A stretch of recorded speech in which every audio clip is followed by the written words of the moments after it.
Shalom, shalom, shalom, meus queridos. Estamos estudando a palavra do Senhor. Nosso curso Teologia Nível Básico. Estamos no bloco 2, que tem 6 matérias. Essa matéria, Introdução Bíblica 2. Estuda os livros históricos, Josué, Juízes, Ruth, Samuel, Reis, Crônicas, Esdras, Neemias e Esther. Falamos do Lajinha, Minas, Zona da Mata Mineira, Leste, Mineiro e Sul Capixaba. Temos aqui desde 92 estudando a Bíblia Sagrada, difundindo. Já passaram por essa escola aqui mais de 2.000 alunos. Formaram mais de 700, estão espalhados fazendo a obra do Senhor. Centro de Cultura Bereshit, que mantém o Seminário Tabernáculo, Seminário Bereshit e Faculdade Bereshit. Professor Ilmar, de História, Geografia, de Sociologia e Filosofia, aqui da Escola Estadual de Minas Gerais, e aqui estudando a Palavra de Deus com os irmãos nesses dias de pandemia, esse tempo nessa hora que é a hora de estudar, né? Na aula passada nós falamos sobre o rei Saul, e hoje falaremos sobre o grande rei mais famoso, né? Mais famoso que até Salomão. Salomão era um rei da sabedoria, Davi foi o rei guerreiro. Esse Davi é o nome que mais aparece na Bíblia, 1118 vezes. Enquanto depois dele, Moisés aparece 740 vezes. Tirando o nome de Yahvé, né? E Elohim, que são nomes que aparecem mais de 5.000 vezes no texto bíblico, Davi é o nome mais citado da Bíblia. Depois Moisés 740, depois cai pela metade, para Arão, Saul, tudo 300. Então na aula de hoje falaremos de Davi. Falar de Davi rapidamente, vamos falar então em 12 pontos, a história de Davi em 12 pontos. Primeiro, Davi o pastor. Vamos pegar os livros todos, Samuel, Reis e Crônicas. Samuel foi visitar a casa de Jessé em Belém, e lá mandou ungir, né, um dos meninos dele, diz 18 filhos, a versão Peshita mantém isso, dizendo que são 8 mesmo. Alguns dizem que são 7, mas na verdade a história de Davi dá para entender, parece que ele era um filho, que era um filho com outra mulher, ele é chamado de irmão, né? De Abisaia, irmão de Zeru e Abigail, né? Então, Davi é chamado, a hora que fala que Jessé tinha 7 filhos, ela fala que tinha 8. Ele foi consagrado ali, a primeira unção, ele foi ungido 3 vezes, a primeira unção foi ali. Depois ele é ungido pela casa de Hebron, e depois ele é ungido por todo o reino quando morre o último rei de Israel, depois da morte de Saul, que foi o menino dele chamado Isbosete, ou Esbaal, né? Isbosete quer dizer homem de vergonha, Esbaal, homem de Baal. Então, primeiro é Davi o pastor, vocês sabem da história dele, matou urso, matou leão, e ficava tomando conta do rebanho. E depois tem Davi o músico, naquelas horas ali ele foi compondo seus salmos, mas muitos desses salmos foram compostos durante a sua vida secular. Por isso que eu acho que ele era um homem segundo o coração de Jesus, de Deus, porque ele tinha tempo na corredeira louca daquela, na vida de fugitivo, que ele viveu muito tempo da vida dele fugindo de Saul, mais de uns 10 anos no mínimo, e ele ainda contava tempo para dedicar-se ao seu Yahvé, né? Então, você tem Davi o músico, escrever arpista, né, dedilhava a sua harpa, atendendo Saul, depois que ele é ungido rei, o espírito maligno passa a atender Saul, e o espírito do Senhor vai para Davi. Depois tem Davi o soldado, quando ele enfrenta naquela batalha contra os filisteus, né? Ele vai com a sua funda, com seus petrechos, com as pedrinhas tiradas do ribeiro, e joga a pedra em um gigante, em vez de cair para trás, que a força era para jogar força repulsiva, né? Centrífuga, ele caiu para frente, para mostrar que não foi a pedra que matou. Ele caiu para frente para mostrar que foi o Senhor Deus que matou. Na verdade, derrubou, né? Quem matou foi Davi, quando ele caiu tonto os onze, Davi passou a própria espada do Golias, que depois deixou lá em Nob, né? E matou o gigante, saiu andando com a cabeça dele. Essa é a história de Davi, o guerreiro, né? O Golias é um monstro do homem, né? Mais de 3 metros de altura, a couraça dele 90 quilos, né? A lança da ponta do dardo dele 12 quilos, números muito vantajosos. Davi com a fundazinha pequena, né? Com um alforjezinho com as pedrinhas lisas do ribeiro, pá. Davi o procurado. Começa a perseguição, porque Saul é ciumento, né? As mulheres falam, Saul matou milhares, Davi 10 milhares, ficou enciumado, começou a perseguir, né? Já tinha sido nomeado comandante do exército, tinha casado com a Merab, porque a Merab foi dada para outra, casou com Mical, né? Porque naquele dia da batalha do Golias, diz que quem vencesse Golias receberia a filha e a isenção tributária, mas Saul não cumpriu isso aí. E Davi então foi nomeado comandante do exército, ele compra Mical com 200 prepúcios, né? Pediu 100 e trouxe 200, e vai por aí. Então ele é procurado, ele fica fugindo, para lá e para cá, e foge daqui, foge dali, vai parar em Nob, encontra lá aquele Doeg, terrível soldado, pastor de Saul, denuncia ele depois na frente, Mas Saul manda matar todos os sacerdotes de Nob, né, 80 e tantas pessoas, e ele começa a reunir pessoas em torno de si. Primeiro na caverna de Adulão 400, depois mais à frente já está com 600. E leva os pais dele para ficar em Moab, para ficar protegido de Saul, porque Saul não parava de perseguir. E aí na matança do sacerdote de Nob, Abiatar foi o que escapou, trouxe o éfode para Davi, começou a consultar o Senhor. História também a gente encontra dos Ifeus, lá em 1 Samuel 23, que é um pessoal que fica denunciando o tempo todo, são delatores, esses Ifeus, né? Tem muitos Ifeus aí na vida cristã, que ficam só denunciando os outros. E aí ele é procurado esse tempo todo, vive fugindo para cá e para lá, vai para Gessur, e lá acaba tendo mais um menino chamado Absalão, e já está lá com duas mulheres, que é Ainoã e depois Abigail, e tem dois meninos, primeiro menino Aminon, depois tem o Quileabe, também chamado Daniel, que a Bíblia não informa sobre ele, dá a entender que morreu, só conta a história de Aminon, de Absalão, de Adonias, mas não fala desse segundo filho dele.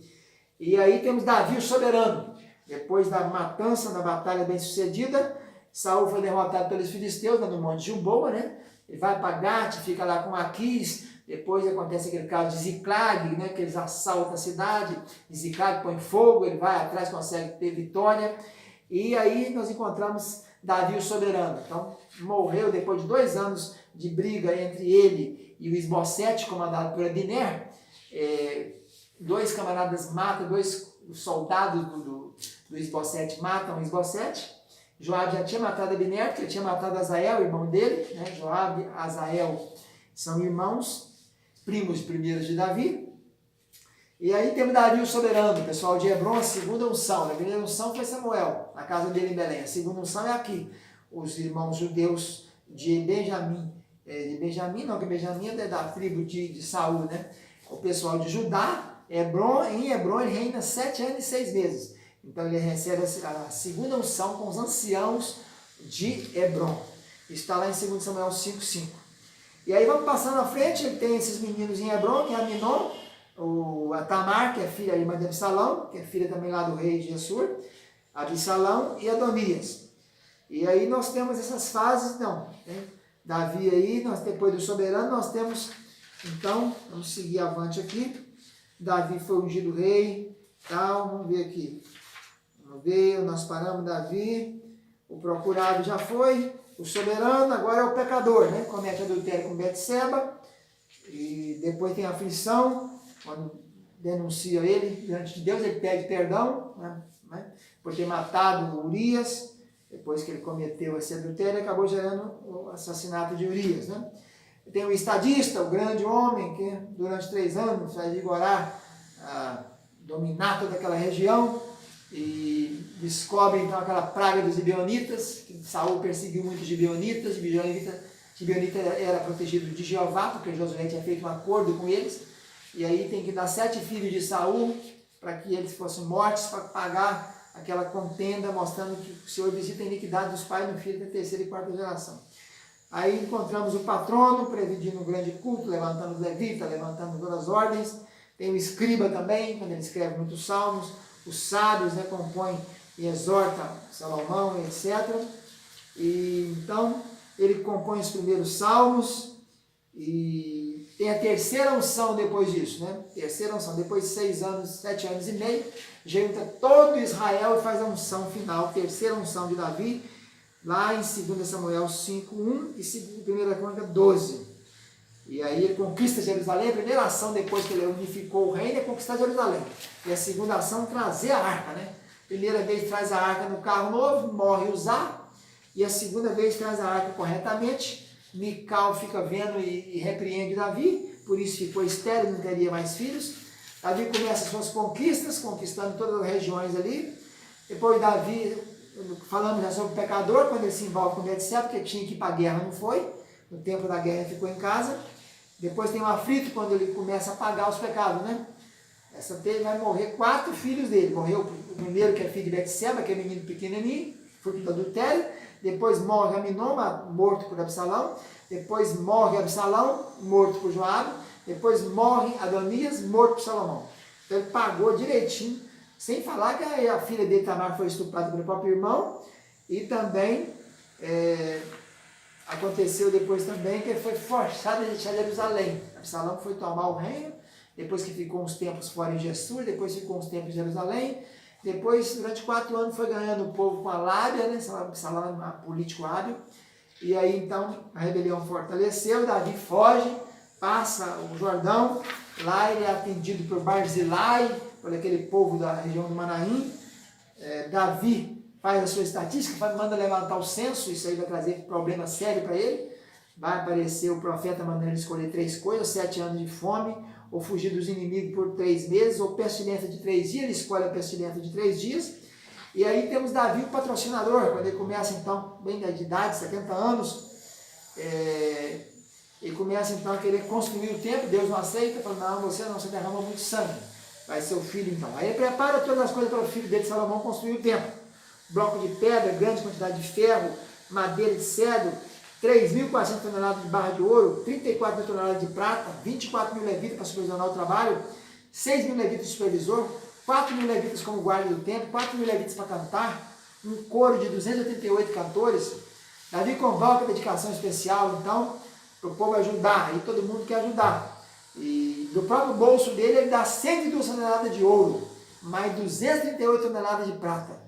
E aí todo mundo se envolve, o povo inteiro, os líderes israelitas, os comandantes, os generais, e dão mais 170 toneladas de ouro, mais 83 quilos de ouro persa, mais 340 toneladas de prata, mais 612 toneladas de bronze, mais 3.400 toneladas de ferro, mais joias. O certo é que fizeram as contas no ano de 2009, acharam que foi mais ou menos 2,4 trilhões de dólares, mais que um PIB brasileiro. A nossa renda do Brasil inteirinha é isso aqui. Então foi tudo que foi investido e foi doado para aquele tempo. Aí o final da história, Davi, o escriba, né, muitos salmos que ele escreveu, e o sábio. E aí o final da história dele, ele fica muito idoso, 70 e poucos anos naquela época, uma idade muito grande, e ele então contrata um sunamita, Abisag a sunamita, que não tem nada a ver com a sulamita de Campari, não tem nada a ver. É sunamita de Sunem, e ela vai então ficar com ele para aquecer o rei, né? Mas não tem relacionamento com ele. A história de Davi é essa daí, é muito bela, muito linda, mas não dá para ficar falando detalhes, né? É uma aula rápida, nós ficamos por aqui, fica na paz, tchau, tchau.